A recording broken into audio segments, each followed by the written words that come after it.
Boom, boom, boom. Hi, my name is TikTok and welcome to beatbox.guru.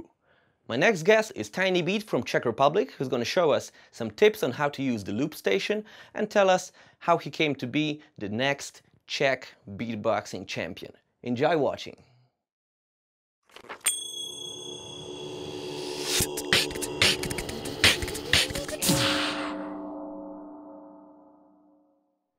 Hi, my name is Tiny Beat, I'm Czech beatbox champion, and today I'll be your beatbox guru.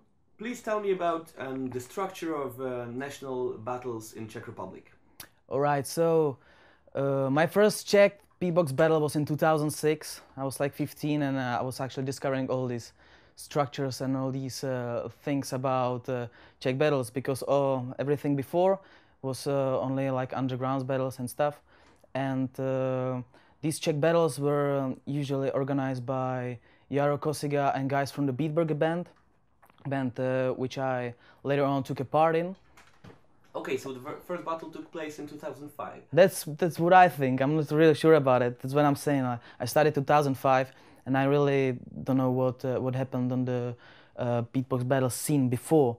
So I assume and I guess the first beatbox battle was in 2005, but I'm not sure about it. Are you aware of a guy named Boycott? Oh yeah. Of course, he's yeah. Because I had the impression that he won one of the battles. I think he won two actually. Two, yes. Definitely he won to 2006, and I think he also won to 2005. So is he still active on the scene? I don't know anything about him actually. I met him only once, only on this battle, and but you know, if you heard Boycott and if you guys heard Boycott, this is guy who you just don't forget because this is like original style and quite an old school beatboxer. This is a really unique style of beatbox because the way how he is doing this is totally different than the other beatboxers I've heard until now. So Boycott for me is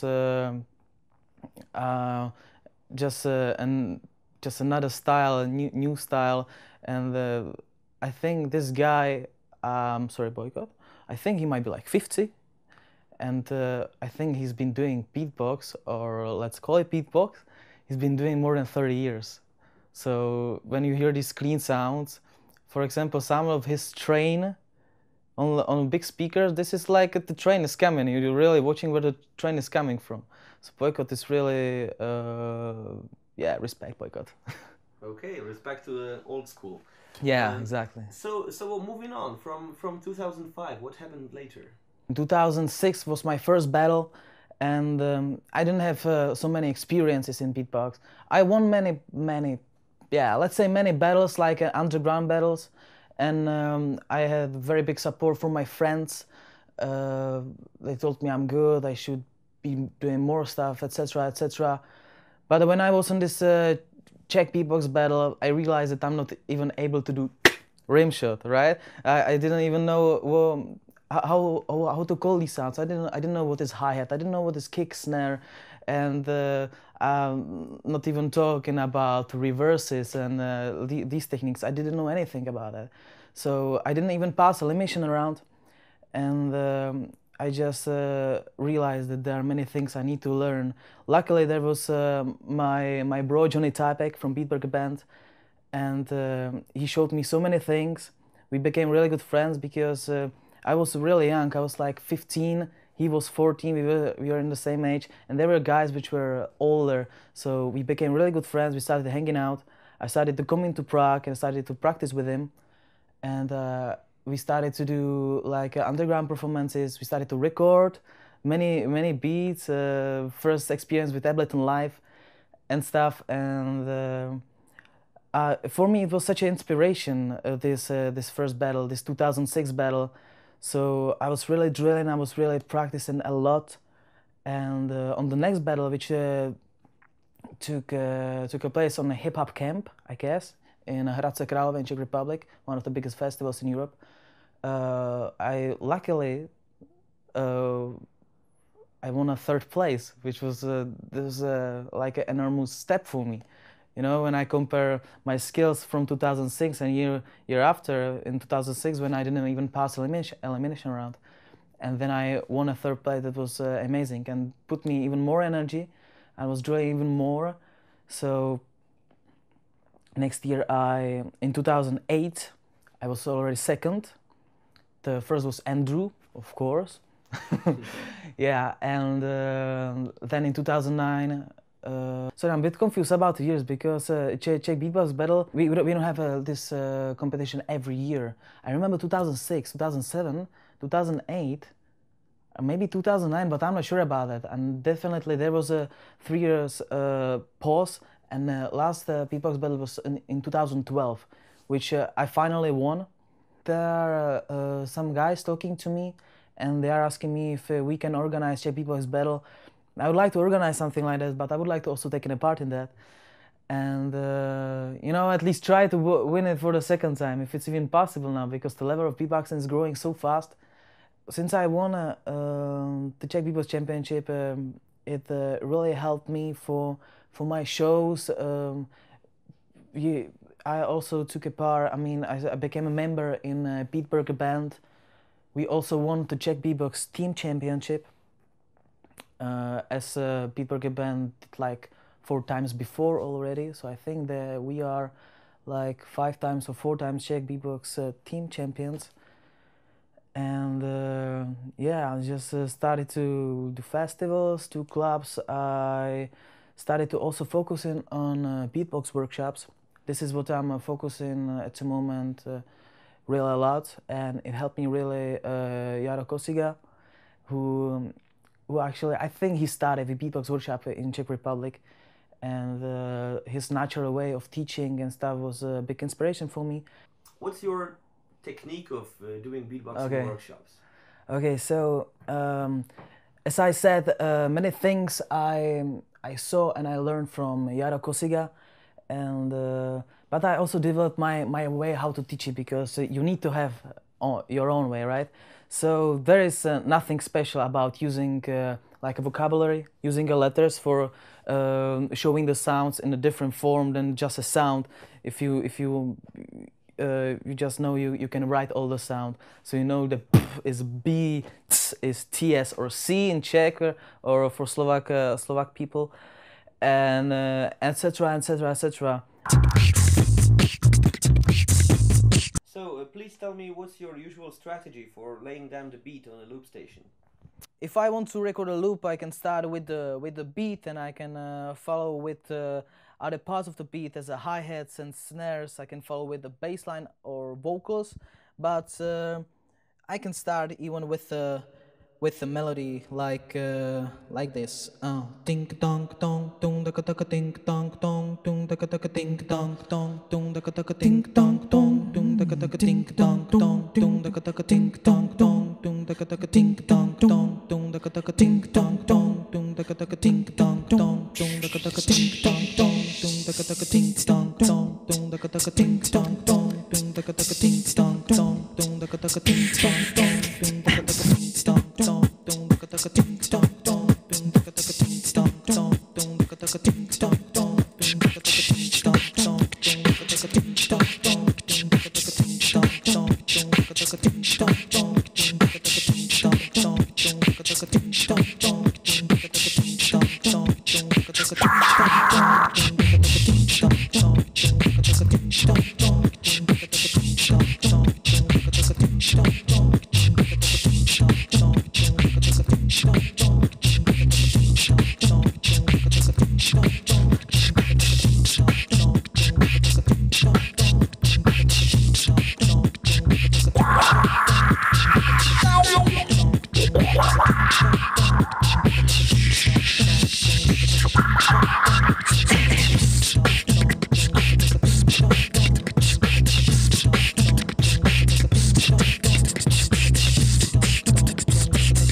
Power to the people, back once again for the renegade master. D4 danger with the ill behavior. Back once again for the renegade master. D4 damage, power to the people, back once again for the renegade master. gangster, full bad will, ill behavior.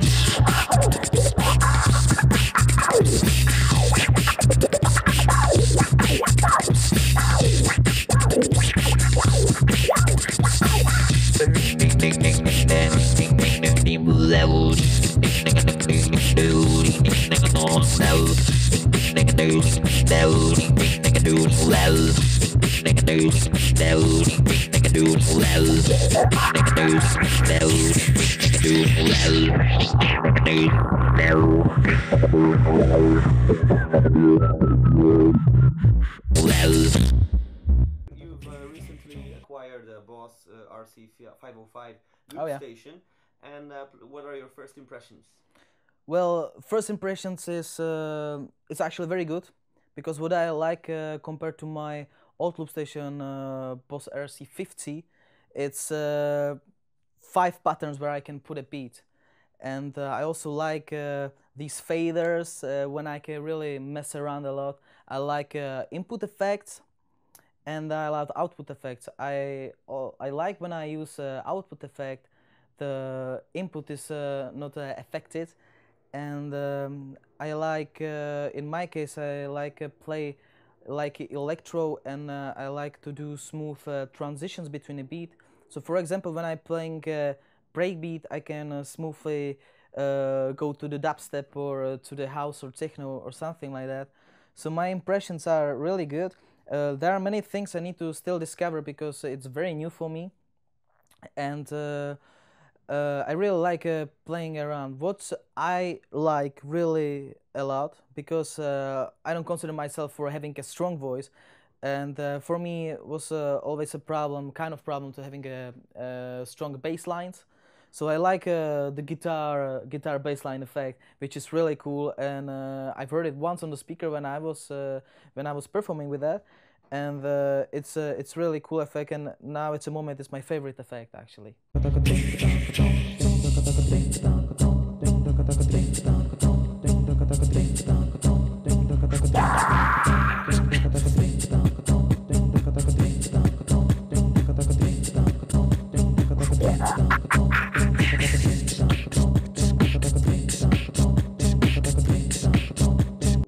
kind of looping equipment did you own before?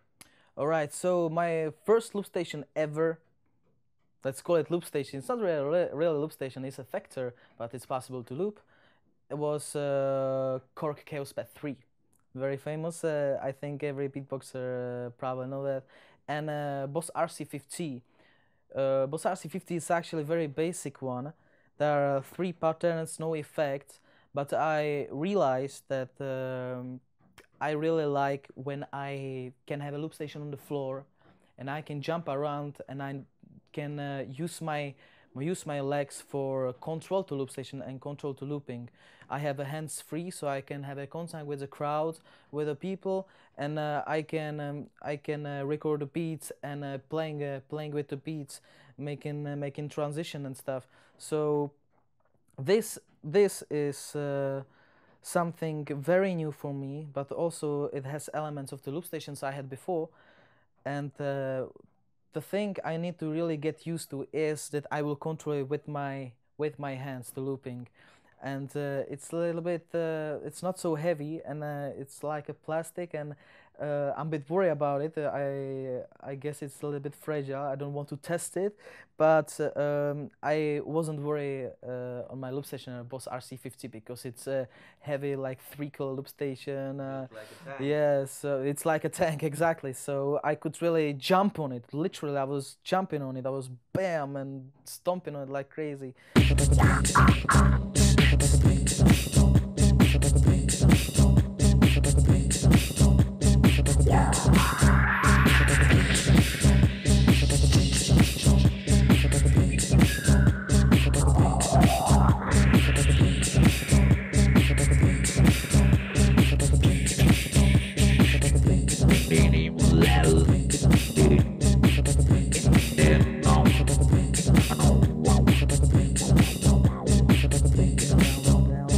What's your favorite approach to building a beat on a looper? I have some of them. When I loop, I don't have anything like prepared, To be honest, I have some patterns I'm using. It's based on my style and my way how I feel music, but when I start, I never really know what's going to happen. So I can start with a beat, I can start with a melody, I can start with a hi-hat, I can start anyhow.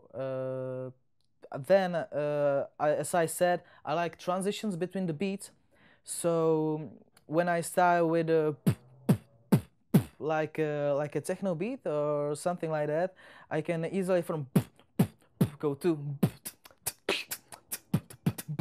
or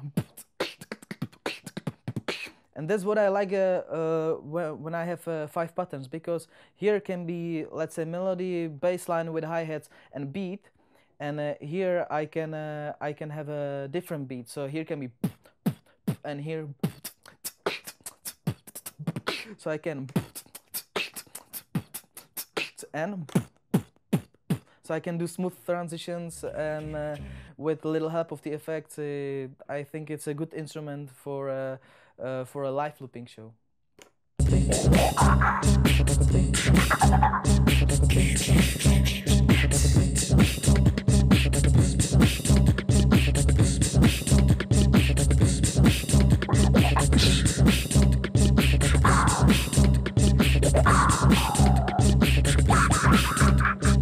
How long do your shows usually last if you're doing a solo show with a looper? Yeah, I think I can do like 45 minutes. Okay.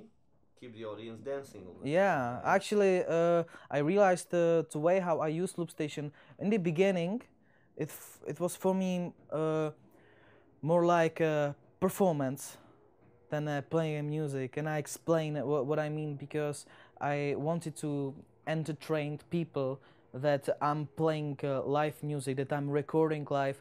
But I realized that people, they follow in the beginning, they are kind of impressed that you say something in the microphone and you do something in the microphone. Suddenly there is microphone out of your mouth and the music is playing, the beat is playing. So they are kind of impressed, but in the beginning. But the things about what I play, they are more dancing stuff. I play mostly electro and stuff like that, like modern music, let's say. And I really notice that people are more dancing than really caring about what I'm doing on the stage. So I'm doing something what I call like a vocal DJing, that I play music which is based on my voice and my beatboxing, and I play music like a party music for people. Do you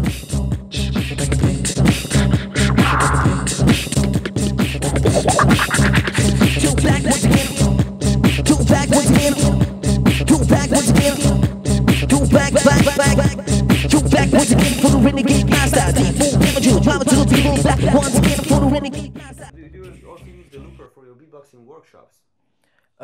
I've never tried.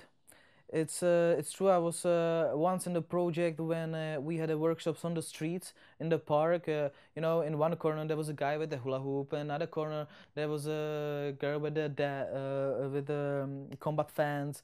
There was a guy on the unicycle, and there was me with the speaker and with the loop station. So I was doing beatbox on the street, and when people found it interesting, so I could stop them, I could teach them basic sounds or something like that, and I could also loop them. So it depends. If there was some guy interested more in the beatboxing, I explain him how to do beatbox. But if there were children, so I had a beat or something like that, and they record, for example, sound of animals or different sounds. So I don't really use it, but I'm thinking about using it on loop on the workshops. But you need for looping, you need some skills, you need some rhythmical feeling, and in the for beginners, it's sometimes very difficult combine all this stuff, because maybe they got the sound, but it's in the beginning it's hard for them pronounce the sound in the rhythm. Even though they feel the rhythm, it's hard to get it in the rhythm. So synchronize yeah, with the other yes, exactly.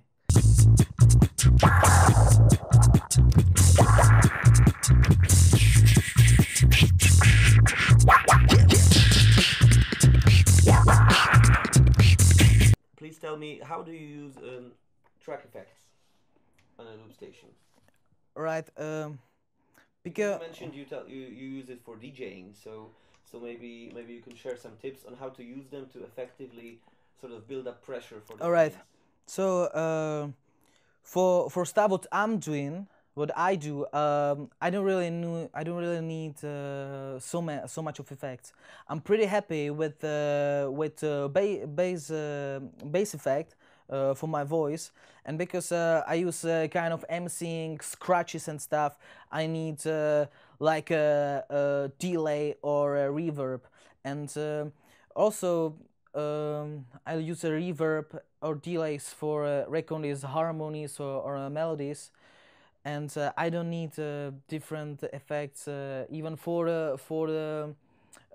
the master output, like a beat repeat effects, which I'm not really able to control because I don't really know how the beat repeat effect works here, and how to make from the tap tap tap tap da da da da da da da da to be smoothly in the rhythm. It was very easy to do this on the Chaos Pad 3, and that was actually very useful effect, this beat repeat or loop effect. That's why actually I want to combine Chaos Pad 3, which is mostly like effector than a loop station, and this loop station. Could you share some tips of using a loop station for a person who's just bought it and who doesn't have any idea on how to use it? Please share your pro tips. Well, so one of the tip, and it's maybe the most important one, is really learn how to feel the rhythm. Some people feel it naturally, and some people really need to learn that. So this is very important, because sometimes your loops can be like a dirty, and they can be disturbing actually when people listen to it. Then I noticed some beatboxers, and I don't think it's a mistake, this is just my opinion, they do very complicated beats. I think it's much better to do much better to to record only, let's say, and then follow with the elements, than to record, you know, just a crazy beat which is not really good for listening. But this is only my opinion, and I believe there is for sure some beatboxers doing live looping with these crazy techniques, and it sounds good. But for me, as a guy who plays loops as like a dancing music, it's much easier to do simple things and follow with another simple things, which can create something which is very nice to listen and very nice for dance, let's say.